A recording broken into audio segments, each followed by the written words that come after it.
نه این دیق میارم. متوجه هستن که چی میگم دوستان. خب هر جای یک چیز مشکلات خودشون دارن. واقعا جای خوبی هست اینجا. همینطور که میاییم میبینیم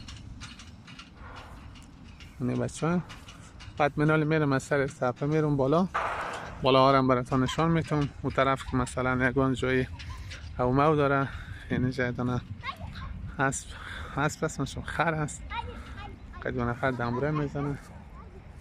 بسیار جای جالبی است. این دوستان فاطمه و محمد ما هم شوخی کرده رایستن. من از روی سنگا میرم بالا ببینید چه سنگای خوبش داره اینجا.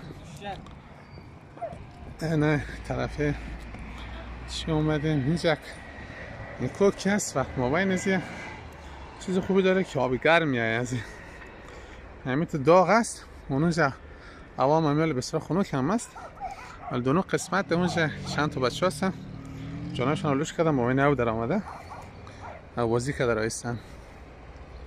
ولی بیرون سرد است. تابستان این قسمت ها از اینجا او میایه. فکر کنم از این پایین اینجا